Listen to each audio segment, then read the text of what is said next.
Merci Madame la Présidente, Mesdames et Messieurs présents aujourd'hui ici à Caracas. Merci de me donner la parole dans cet ordre du jour consacré aux territoires non autonomes et notamment à les perspectives et la vulnérabilité. Mon pays est inscrit, Madame la Présidente, depuis 1986 sur la liste des territoires non autonomes.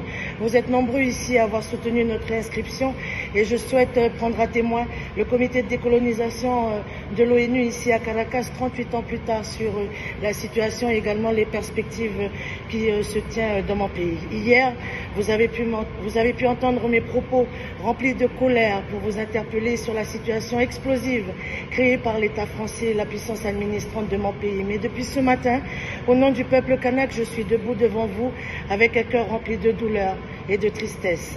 En effet, la nuit dernière, pour nous, on dénombre 4 morts sur le terrain. 3 de nos enfants, tout juste majeurs, abattus comme du gibier, et également un gendarme. Comme vous le disiez à l'instant, le représentant du gouvernement de la Nouvelle-Calédonie, l'État français, a déclaré l'état d'urgence dans mon pays. Mais dans la nuit, pour nous aussi, l'Assemblée nationale française a voté le changement de la composition du corps électoral pour les prochaines élections locales sans consensus, sans ce qu'on appelle plus communément ici au C24 le consentement mutuel.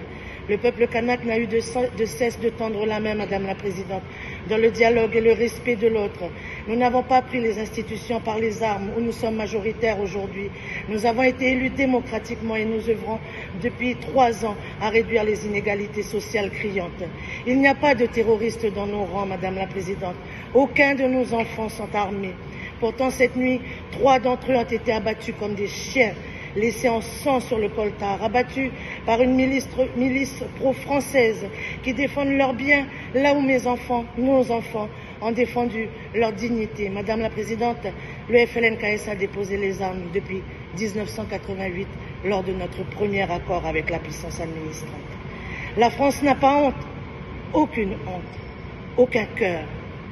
Le président Macron a déclaré l'état d'urgence parce qu'un gendarme est mort.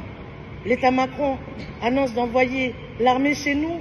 Est-ce que le peuple kanak est le peuple ennemi de la France pour déployer l'armée chez nous?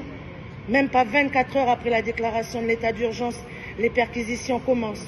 Cette France, membre du Conseil de sécurité de l'ONU.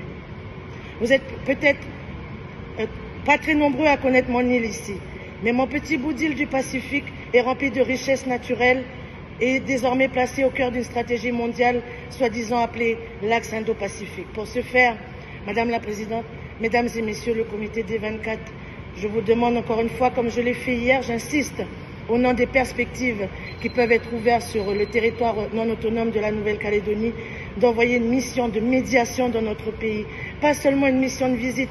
Les constats, vous les faites via les médias. Les dégâts sont là dans les médias. Il faut remettre du lien. C'est le rôle essentiel de ce comité de décolonisation.